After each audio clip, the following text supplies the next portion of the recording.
मैं दुल्हन बनकर अपने ससुराल में आ गई थी और सुहाग रात के लिए कमरे में बैठकर घूंघट डाले शौहर का इंतजार कर रही थी।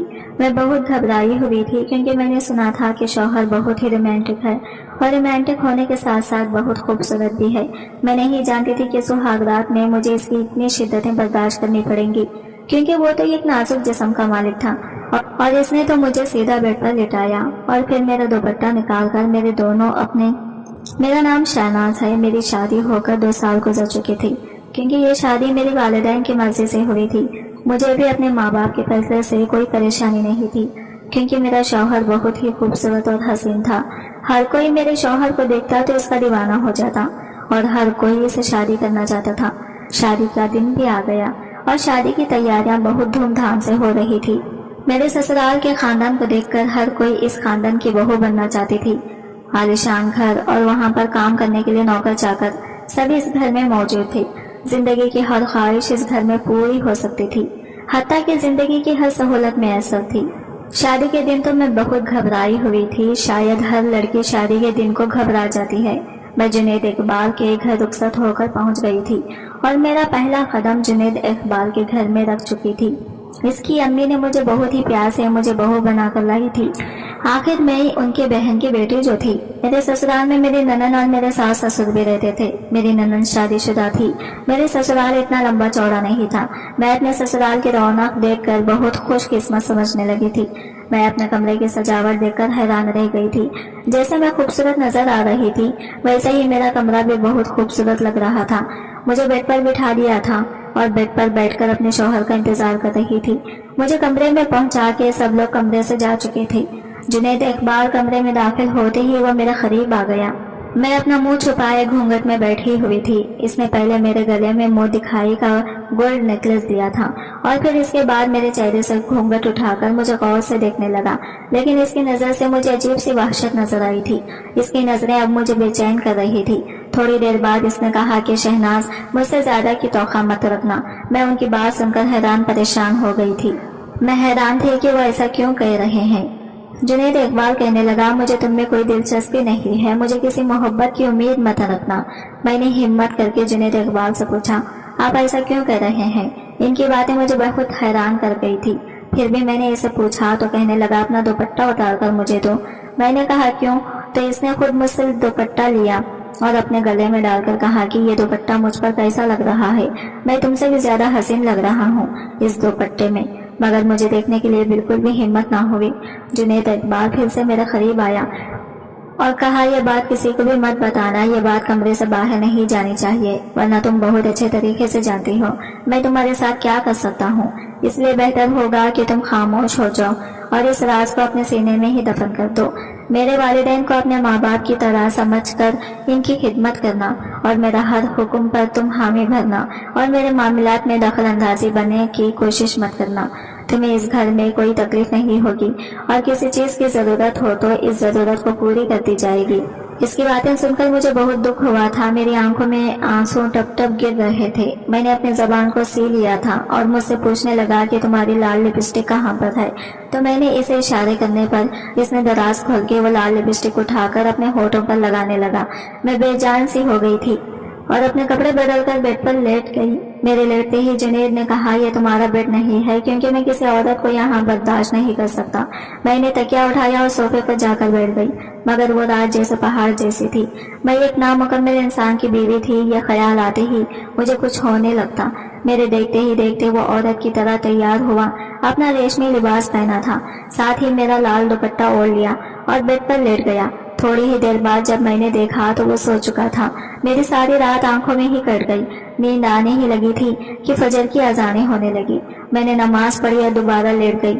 इतने में जावेद जाग गया। जागते ही इसने मुझसे पहला सवाल यही किया, तुमने मेरे कपड़े नहीं निकाले? इसे कोई ख्याल नहीं था कि मैं इसकी नई नवेली दुल्हन हूँ। खैर, मैं फौरन उठी और अलमारी से इसके कपड़े देखने लगी। जो सूट मुझे जावेद की मुनासिबत से सही लगा मैंने निकाल कर दे दिया, मगर मैंने कपड़े पकड़ाते हुए इससे एक सवाल किया, आज तो आपने वलीमे में जाना है? इसने कहा, मेरे हाफिज में शादी से ज्यादा जरूरी काम है। तकरीब में वक्त पर पहुंच जाऊंगा। आइंदा मुझसे सवाल जवाब मत करना। मेरी चीजें मुझे हमेशा वक्त पर चाहिए। फिर वो हाफिज चला गया और शाम को वलीमे की तकरीब के लिए मुझे तैयार करवाया गया।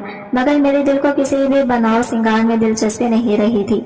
जब मुझे स्टेज पर बिठाया गया तो वहाँ पहले से मौजूद बिठाया था। बड़े प्यार से इसने मेरा हाथ थामकर मुझे अपने साथ बिठाया, जो कि मेरे लिए बड़ा हैरत अंगेज था। लोगों का मजमा लगा हुआ था। सब लोग आकर बारी बारी मिल रहे थे। इसके दोस्त, रिश्तेदार और तकरीबन सभी से मुलाकात हुई।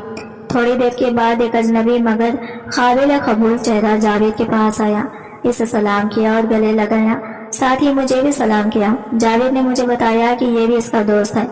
इसने शादी का तोहफा मेरे हाथ में दिया और जावेद से नजरें बचाते हुए धीमी आवाज में कह दिया कि भाभी, ये तोहफा अकेले बैठकर देखिएगा।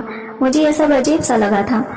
जावेद के बाकी तमाम दोस्तों ने तोहफा जावेद के हाथ में थमाए थे। तकरीब खत्म हुई तो सब लोग अपने घर को चले गए। हम भी वापस घर आ गए। गुज़िश्ता रात की तरह ये रात भी गुजर गई, मगर मुझे एक चीज का अंदाजा हो गया था कि मेरा शौहर हद दर्जा का मुनाफिक है। दुनिया के सामने इसका रूप और होता है और बंद कमरे में इसका रूप और है। फिर जिंदगी एक रूटीन से चलने लगी। वो सुबह हाफिज चला जाता, मेरा सारा वक्त इसकी अम्मी के साथ गुजरता। कोई नहीं जानता था कि हम दोनों के दरमियान क्या चल रहा है। एक दिन अचानक दरवाजे पर घंटी बजी। मुलाजिमा ने बताया कि जावेद साहब का कोई दोस्त और इनकी वालिदा आई हैं। जब वो अंदर आया तो मुझे वो चेहरा जाना पहचाना सा लगा। जहीन पर जोर डालने से मालूम हुआ कि ये तो वही शख्स है जिसने मेरे हाथ में तोहफा दिया था। खैर, गुपचुप हो रही थी तो बातों के दौरान मालूम हुआ कि इनका नाम आमिर है। मेरी सास ने इनके लिए बेहतरीन खाना बनवाया। खाना खाने के वक्त जावेद भी आ गया। मुझे लगा था जैसे आमिर वक्फे वक्फे से मेरी तरफ देख रहा है।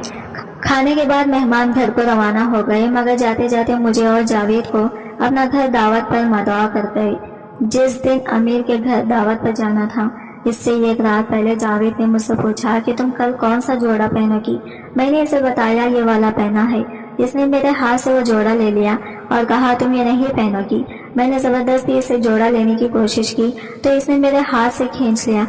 साथ ही मेरे मुंह पर थप्पड़ रसीद कर दिया और कहा मेरे आगे जबान दराजी और बदतमीजी करने वालों के साथ मैं यही सलूक करता हूँ। इस रात में बहुत रोई थी।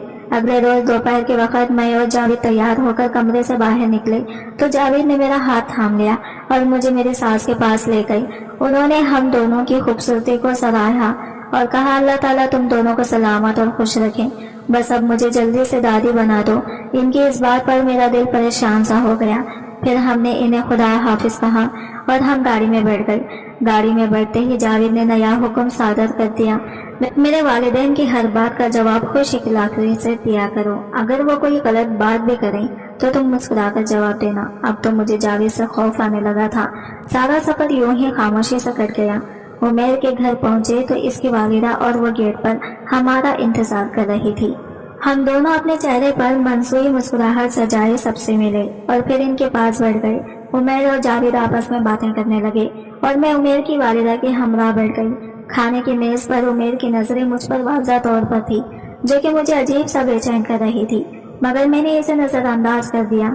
एक दो बार बहाने से इसने मुझसे बात करने की कोशिश भी की, जिसका मैंने सरसरी सा जवाब दिया था। दावत खत्म हुई तो हम दोनों घर आ गए। अगले रोज मेरी खाला ने मुझे कहा चलो कुछ खरीदारी करने चलते हैं। मैं इनके साथ चल पड़ी, मगर मुझे हल्का हल्का बुखार था। पहले हमने कुछ कपड़े खरीदे, फिर जूतों की दुकान पर गई। जब निकल रहे हम वहां से थे तो हमें आमिर नजर आया। इसने भी हमें देख लिया था, इसलिए वो हमारी तरफ आ गया और सलाम करके हाल पूछने लगा। फिर अचानक इसने मुझे देखा और कहा आपकी तबीयत ठीक नहीं लग रही। मैंने कहा नहीं, मैं ठीक हूँ। खैर, इस मुख्तसर से बातचीत के बाद हम लोग घर आ गए। उमेर की निगाहें मुझे बेचैन कर रही थी, मगर मेरे ज़हन में एक ही बात चल रही थी, जो चीज़ मेरी खाला ने नहीं समझ पाई कि मैं उदास हूँ या मेरी तबीयत खराब है। ये तो उमेर एक नज़र में जान गया था। खैर, मैंने इस ख्याल को ज़हन से झटका और अपने मामूल के कामों में लग गई। एक दिन अचानक खाला की तबीयत खराब हो गई। घर पर कोई नहीं था, बात नौकरों की बस से बाहर थी। इस वक्त किसी समझदार आदमी की जरूरत थी। मेरा शौहर जावेद और मेरे ससुर कॉल नहीं उठा रहे थे। मैंने घर में मौजूद नंबरों वाली डायरी निकाली। इस पर सबसे पहले उमेर का नंबर लिखा हुआ था। मैंने इसे हॉस्पिटल बुलाया, साथ में खाला को लेकर हॉस्पिटल पहुंच गई। खाला का ब्लड प्रेशर बहुत हाई था, इसी वजह से इनकी तबीयत काफी खराब हो गई थी। मैं और उमेर बाहर खड़े थे। मैं रो रही थी क्योंकि इस घर में वही मेरा सहारा था। उमेर मेरे पास आया और मुझे तसल्ली दी, लेकिन इसके अल्फाज इंतहाई नरम थे। इसने मुझे चुप करवाया तो मेरे आंसू थम गए। फिर वो मेरे लिए पानी लेकर आया। पानी पकड़ाते हुए इसका हाथ मेरे हाथ से जरा सा टकराया तो इसने फौरन कहा, अरे आपको तो तेज बुखार है, मुझे लगता है आप अपना ख्याल बिल्कुल नहीं रख रही हैं। वो मुझे समझाने लगा। इसकी फिक्र दिल ही दिल में मुझे अच्छी लगने लगी। थोड़ी देर बाद डॉक्टर ने आकर बताया कि खाला होश में आ गई है, हम इनसे मिल सकते हैं, रात को इन्हें घर भी ले कर जा सकते हैं। मैंने उमेर का भी शुक्रिया अदा किया जिसकी वजह से हम वक्त पर हॉस्पिटल पहुंच गए थे। हालात बिल्कुल ठीक थे। थोड़ी देर बाद जावेद साहब और मेरे ससुर भी आ गए। शाम को हम सब खाला को घर वापस ले आए थे। उमेर ने रात का खाना हमारे साथ खाया और 10 बजे के करीब वो अपने घर चला गया, मगर जाते जाते चुपके से एक बार मुझे मेरा ख्याल रखने की तलकीन कर गया। उमेर के जाने के बाद खाला ने मुझे और जावेद को अपने कमरे में बुलाया और कहा कि अब मेरी जिंदगी का कोई भरोसा नहीं है, मैं अपने पोते पोतियां देखना चाहती हूँ, मुझे दादी बना दो ताकि मैं दोबारा जिंदगी की तरफ लौट आऊं। मैंने इनकी बात पर मुस्कुराकर कहा, इंशाल्लाह खाला आपको बहुत जल्द खुशखबरी देंगे। खाला भी ये सुनकर मुस्कुरा दी। दूसरी तरफ जावेद को मेरा उमेर से बात करना बिल्कुल पसंद नहीं आया था। कमरे में आने के बाद इसने मेरा बाजू बुरी तरह से मरोड़ा और मुझे कहा, आइंदा उमेर से दूर रहना वरना तुम्हारे लिए अच्छा नहीं होगा। इस वक्त तुम मुझे कुछ समझ नहीं आई कि इतनी बात करने पर इसमें क्या बुराई है। इस वक्त मुझे तेज बुखार भी हो रहा था। खैर मैं इस बात को नजरअंदाज करके सो गई। अगले रोज उमेर की कॉल मेरे नंबर पर आई। मैं हैरान हुई। फिर मैंने कॉल उठाया तो उमेर कह रहा था, मैंने आपका हाल पूछने के लिए फोन किया था, कल आपको बहुत तेज बुखार था, मुझे आपकी फिक्र हो रही थी, अब आपकी तबीयत तो ठीक है ना। मैं जानबूझकर अनजान बन गई और पूछा, आप मेरे बारे में इतनी फिक्रमंद क्यों रहते हैं। इसने बड़ी दिली लगी से जवाब दिया, कुछ बातें राजी रहे तो अच्छा है। खैर हाल चाल पूछने के बाद मैंने अल्लाह हाफिज कह दिया। 2-3 दिन बाद उमेर ने मुझे दोबारा कॉल की और कहा कि आपसे बहुत जरूरी बात करनी है, अगर आप मुझसे बाहर मिलेंगे तो बात अच्छे से होगी। इसने मुझे याद दिलाया कि वलीमे वाले दिन इसने मुझे ये गिफ्ट दिया था। मैंने इसे बताया कि वो मैंने अभी तक खोलकर नहीं देखा, मगर अब जरूर खोलकर देखूंगी। उमेर ने एक बार फिर बाहर मिलने को कहा। मैंने भी इसका दिल रखने के लिए हामी भर ली, मगर मेरा कोई इरादा नहीं था कि मैं इस तरह उमेर से जाकर मिलूं। अगले रोज जावेद के जाने के बाद मैंने कमरा बंद किया और उमेर का दिया हुआ गिफ्ट खोलकर देखा। इसमें मेरे लिए बहुत ही खूबसूरत सी चूड़ियां थी और साथ में एक तहरीर भी थी, जिसे पढ़ने के बाद मैं अपने होश और हवास खो बैठी थी। मेरी आंखों से मुसलसल आंसू बह रहे थे। ये आंसू उमेर की वजह से नहीं बह रहे थे, बल्कि मैं तो अपनी किस्मत पर रो रही थी। और अब मैंने इरादा किया था कि मैं उमेर से मिलने जरूर जाऊंगी। मैं इसी दिन उमेर से मिलने चली गई। रोने की वजह से मेरी आंखें सूजी हुई थी। उमेर ने मुझे देखते ही कहा, आपकी आंखों को क्या हुआ है। मैंने कहा, कुछ नहीं, जिसका शौहर इसे प्यार ना दे सके, इन बीवियों की आंखें ऐसे ही होती हैं। पहले तो मैं इस बात पर चौंक गई, मगर फिर इसने कहा, हैरान ना हो, मैं सब जानता हूँ। जावेद आपकी मोहब्बत और खुलूस के काबिल नहीं है, क्योंकि वो तो शादी जैसे रिश्तों के लायक भी नहीं है। मैंने कहा, नहीं, आप गलत समझ रहे हैं, ऐसी कोई बात नहीं है। वो कहने लगा, आपको तो झूठ बोलना भी नहीं आता। मैंने कहा, आपको ये कैसे मालूम। कहने लगा, ये सब तो मैं बहुत पहले से जानता हूँ, तब से जब जावेद ने कॉलेज में मेरे साथ बदतमीजी की थी और मैंने इसे माफ कर दिया क्योंकि इस पर इसका कोई इख्तियार नहीं था। मगर मैं इसे आपके साथ ऐसा नहीं करने दूंगी, क्योंकि मैं आपको पसंद करता हूँ, वो आपके काबिल नहीं है। एक दिन आप इसे छोड़ देंगी, मैं आपको दुनिया की हर खुशी दूंगा। इसकी बातें मुझे किसी ख्वाब जैसी लग रही थी, मगर मैं इन्हें हकीकत में नहीं बदलना चाहती थी। साथ ही मुझे जावेद की वो तनबीह भी याद आ गई जब इसने मुझे उमेर से बात करने की सख्ती से रोका था। मुझे जावेद का इस कदर भड़कने की वजह मालूम हो गई थी, क्योंकि शादी की रात वाली हरकत की वजह से मेरे दिल में इसकी कोई इज्जत बाकी नहीं रही थी। और जावेद ने मुझे नहीं छोड़ा, मगर तुम्हारा फिक्र करना और मेरा ख्याल करना, मुश्किल वक्त में मेरा साथ देना, मेरे लिए इससे बड़ी कोई बात नहीं। मुश्किल वक्त में तुम्हारा साथ देने से मेरा हौसला बढ़ गया है। खैर काफी प्यार मोहब्बत की बातें होती रही। घर आकर भी इसका ख्याल मेरे चेहरे पर मुस्कुराहट ले आता।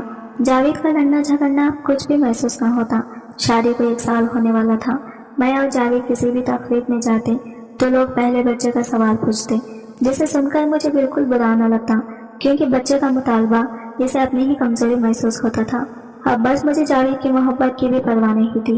अब जब भी मौका मिलता मैं उमेर से मिलने चली जाती। अब जब भी मौका मिलता मैं उमेर से मिलने चली जाती। तकरीबन 6 माह ऐसे ही चलता रहा। एक दिन मैं अचानक बीमार महसूस हुआ। जावेद घर पर था। मैंने जावेद को कहा कि मुझे डॉक्टर के पास ले चलो। डॉक्टर ने चेकअप के बाद जावेद को कहा कि वो बाप बनने वाला है। मैं तो एकदम शल हो गई। जावेद मुस्कुराया और डॉक्टर से एहतियात वगैरह पूछने लगा। हॉस्पिटल से निकलने के बाद हम गाड़ी में बैठे। मेरी दिल की धड़कन बहुत तेज हो रही थी। जावेद बिल्कुल खामोश था।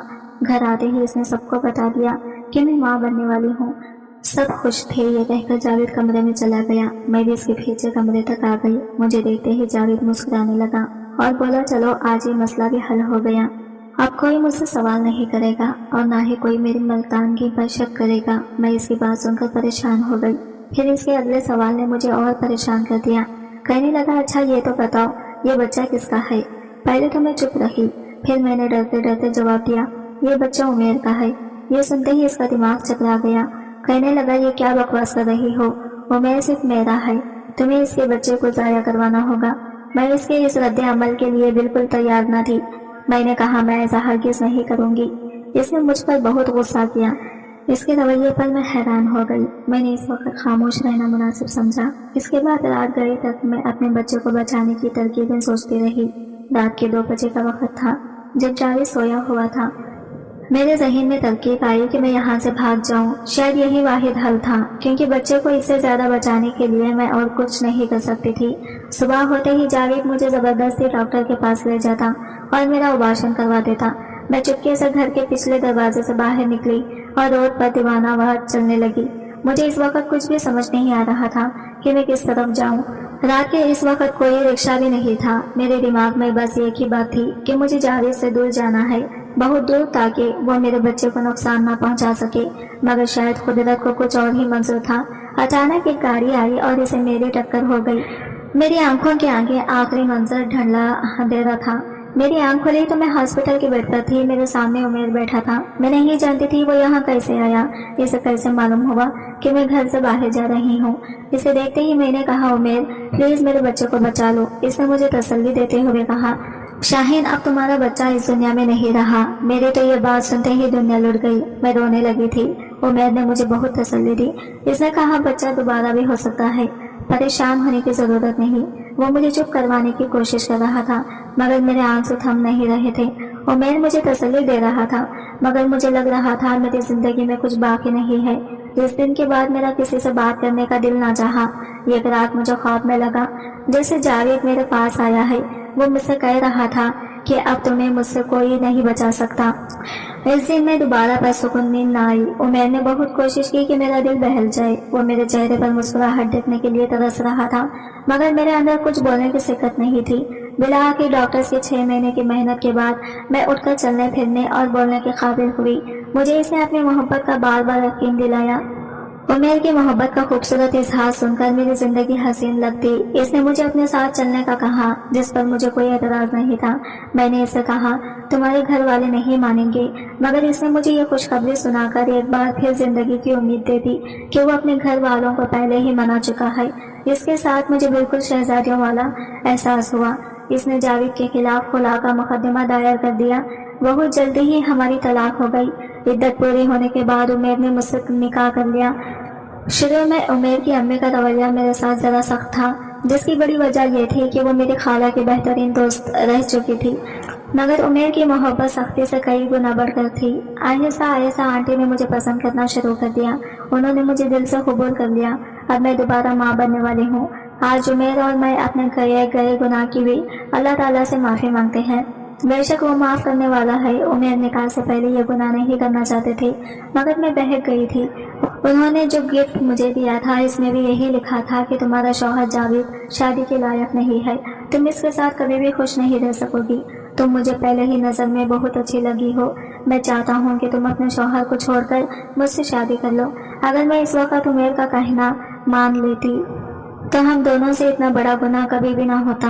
आज की वीडियो कहानी आपको कैसी लगी कमेंट करके जरूर बताएगा, और वीडियो अच्छी लगी है तो लाइक शेयर जरूर कीजिएगा और हमारे चैनल को सब्सक्राइब करें फ्रेंड्स। मिलते हैं अगले वीडियो के साथ। तब तक के लिए बाय बाय, टेक केयर, अल्लाह हाफिज।